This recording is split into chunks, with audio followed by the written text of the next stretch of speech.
మా ఇంటి పక్కన టాయిలెట్ కట్టడానికి వీల్లేదు, మా ఇంటి ఏరియాలో టాయిలెట్ కట్టడానికి వీల్లేదు అని ఎవరు వాదించడానికి వీల్లేదు, అభ్యంతరం వ్యక్తం చేయడానికి వీల్లేదని ఆంధ్రప్రదేశ్ హైకోర్టు తేల్చెప్పింది. విశాఖపట్నంలోని పిఠాపురం కాలనీ వార్డు 16లో తమ ఇంటికి ఎదురుగా ఉన్న జీవీఎంసీ స్థలంలో పబ్లిక్ టాయిలెట్ నిర్మించబోతున్నారని, ఈ ప్రక్రియను అడ్డుకోవాలని కోరుతూ కాపుగంటి చిన్నస్వామి శెట్టి మరో ఇద్దరు హైకోర్టులో వ్యాజ్యం వేశారు.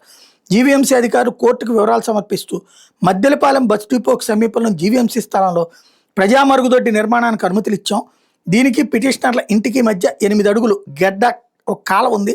ప్రజా సౌకర్యార్థం జీవీఎంసీ స్థలంలో కడుతున్నాం, దాన్ని అడ్డుకునే హక్కు పిటిషనర్లకు లేదని వాదించారు. ఈ వాదనలు విన్నటువంటి న్యాయస్థానం ప్రజల సౌకర్యార్థం రోడ్ల పక్కన ప్రజా మరుగుదొడ్లు అవసరమే అని తేల్చి చెప్పింది. ఆరోగ్యకర పరిశుభ్రమైన జీవనం గడిపే హక్కు జీవించే హక్కులో భాగమంది. బహిరంగ ప్రదేశాల్లో ప్రజా మరుగుదొడ్లు ఏర్పాటు చేయాల్సిన ఆవశ్యకతను వివరిస్తూ సుప్రీంకోర్టు గత ఏడాది స్పష్టమైన తీర్పు ఇచ్చిందని గుర్తు చేసింది. రాజ్యాంగ ఆదేశిక సూత్రాల ప్రకారం ప్రజా మరుగుదొడ్లను ప్రజలకు అందుబాటులో ఉంచడం ప్రభుత్వాల ముఖ్య విధి. వాటిని ఏర్పాటు చేసి చేతులు దులుపుకుంటే సరిపోదు, ఏడాది పొడుగునా సక్రమంగా నిర్వహించేందుకు చర్యలు తీసుకోవాలని చెప్పి సుప్రీంకోర్టు చెప్పిన విషయాన్ని గుర్తు చేస్తూ ఆ పిటిషన్ కొట్టేసింది.